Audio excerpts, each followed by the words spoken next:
સાથે भी काफी उदासियां ले रहा है, तो उत्साह को नहीं तो उदासीनता बहुत ज्यादा है और घोषणाएं तो हुई है, धरातल माथे कितनी आ पाए ए बड़ो सवाल है। साथ ही साथ तमाम चीजें ना जो है वो सदन पटल माथे लाई गई।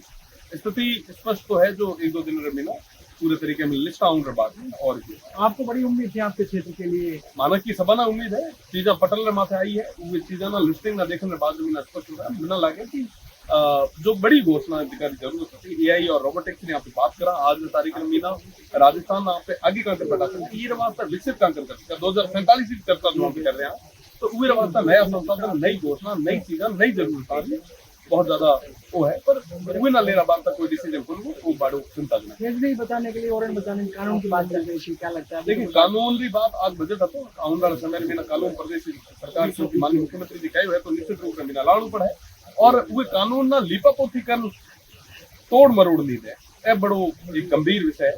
और मैं को नहीं चाहूंगा कि मैं कोई भी तरीके रो प्रदेश में मेरा लॉ एंड ऑर्डर सिचुएशन बढ़े। अगर यहाँ तमाम चीजें मजबूती में काम नहीं हुआ तो लोग तो अभी मजबूरन तमाम लोगों ना आगे आना पड़े। लोग अभी भी कह रहे हैं कि जगह भी काटी जा रही है, लोग बैठे हुए हैं। हाँ तो लोग तो कह ही रहे हैं ना, सही कह रहे हैं। ये जो सत्तासीन लोग हुए कानून रूई घाल हुए तो निश्चित रूप में मेरा आम जनता जो है सीखा उसके लिए।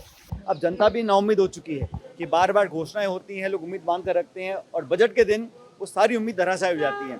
इस बजट से ना तो किसान को कुछ मिलने वाला है ना नौजवान को, और महंगाई कम करने की बात करी।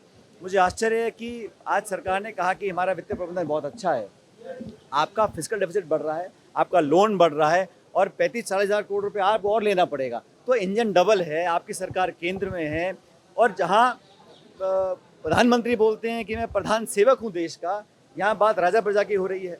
तो ये बड़ा अजीब तरह का मुझे बजट लगा।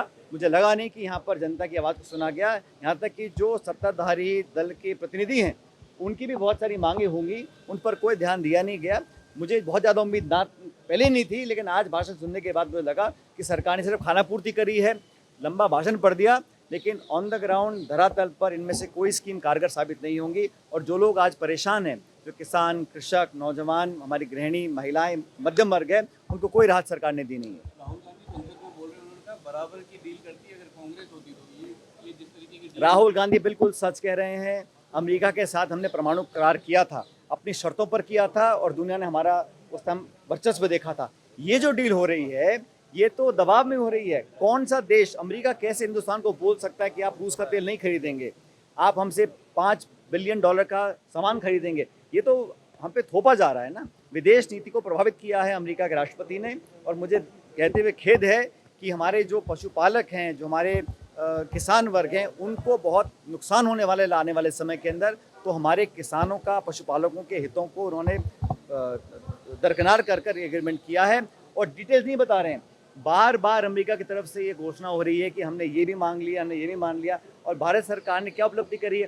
पहले हमारा टैरिफ 3-4-5% था, उसको 50 कर दिया, अब घटा के 18 कर दिया। और अमेरिका का टैरिफ हमने ज़ीरो कर लिया है। जो टैरिफ और नॉन टैरिफ बैरियर्स ज़ीरो करने की बात अमेरिका ने कही है। तो जब सस्ता इंपोर्ट आएगा तो यहाँ के जो मैन्युफैक्चरर्स हैं, यहाँ के किसान भारतवर्ष के हैं, उनका क्या होगा? खासकर सोयाबीन के और कॉर्न के जो हमारे किसान हैं, उनको बहुत नुकसान होने वाला है। ये ट्रेड डील जो है दबाव में की गई है। और राहुल गांधी जी जो बोलते हैं, मैं समझता हूँ वो हमारे देश के हितों की बात तो रखते हैं, उनको सदन में बोलने नहीं दिया गया था, वो बहुत दुर्भाग्यपूर्ण इंसिडेंट था। अरे हम किसी से भी खरीदें, ये हमारी विदेश नीति है। जहाँ हमको लाभ होगा, जहाँ हमको अपने स्ट्रेटेजिक इंटरेस्ट दिखेंगे, हमेशा से भारत करता। पहले भी गैर कांग्रेस सरकारें थीं, देवेगौड़ा जी थे, वाजपेयी जी थे, लेकिन इस सरकार ने जानबूझ के भारत की विदेश नीति, भारत के स्ट्रेटेजिक अफेयर्स, भारत के एनर्जी नीड्स को कॉम्प्रोमाइज़ किया है। और मैं नहीं समझता हूँ कि दुनिया का कोई मुल्क भारत को बोल सकता है कि आप यहाँ से तेल लीजिए, नहीं लीजिए। हम ईरान से लें, सऊदी अरेबिया से लें, रूस से लें, वेनेजुएला से लें, हमें कहा गया है कि आप रूस से नहीं लेंगे और वेनेजुएला से लेंगे, चाहे हमें ज़रूरत हो या ना हो।